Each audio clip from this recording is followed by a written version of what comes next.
Hello. So today I want to tell you about the game In Front of the Elevators from Sashi and Sashi, which is definitely one of my favorite designers.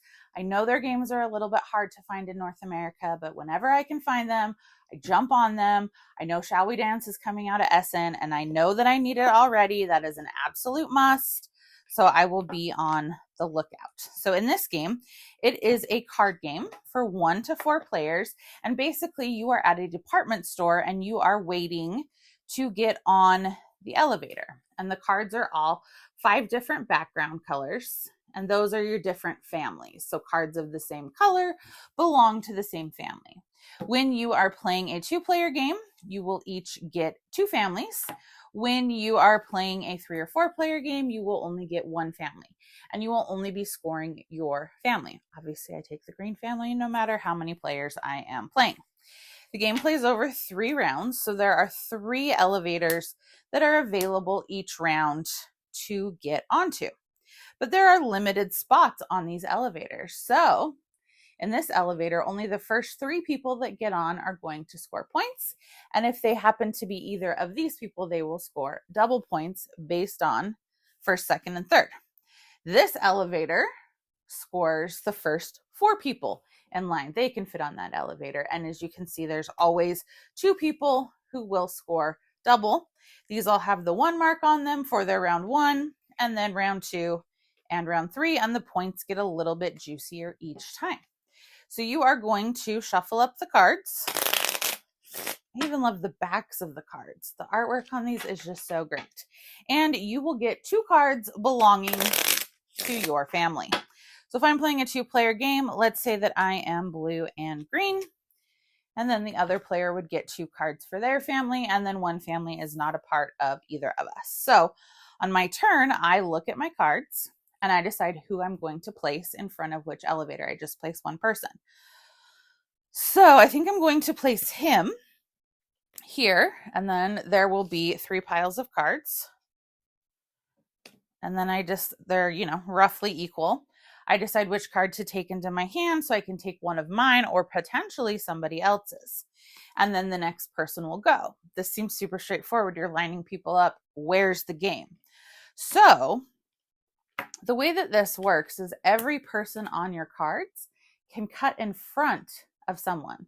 So anywhere that there is that little boy, whether he is part of my color of cards or anyone's, she can cut in front of them. So now she's ahead of the line. So had this not been my card, I might be cutting in front of someone else. The grandma can cut in front of the grandpa. The son can cut in front of the grandma.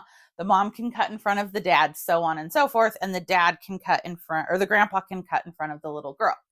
So you're always moving around and cutting in front of different people, which is going to push people farther down the line. And as they get pushed down the line, they are now out of scoring contention. The other thing that happens is, let's say we have this situation here and we put down this. We now have 3 of the same type, 3 grandmas. Well, these 3 grandmas, they're going to go chit chat at the cafe instead over there. So things just got moved up. So when you get those 3, and maybe they're your people, maybe they're someone else's, you'll collect those, and those are 1 point each at the end of the round. Then the third and final thing you have is the lost child. If the lost child gets in line, they automatically pull someone of the same color behind them. So these are ways that you can move your own as well as other people's cards around. Once you are down to just a single card, everybody is going to get on the elevators that fits on them, 3, 4, and 4, and you're going to score the points that they earned, double if that was their correct elevator, and then points for your cafe, however many people gathered there. And if you get 3 lost children, they get double points at the cafe.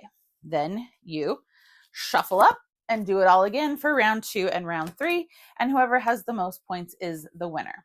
So I like this game. It's clever the way that you are cutting in front of other people, the way that you have 3 piles to decide what color card you're going to take. You don't know which person's on it, but you do know which family it belongs to, so you know if it's yours or someone else's.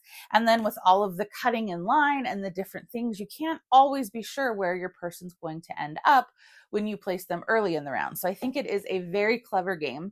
The artwork is adorable. Again, my new hunt for Sashi and Sashi will be Shall We Dance. So if anybody knows of a way that I can get that game, please let me know. I adore their games. In front of the elevators is a really good time. So if you can find this one, I highly recommend it.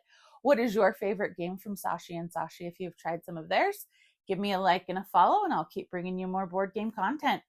Thanks. Bye.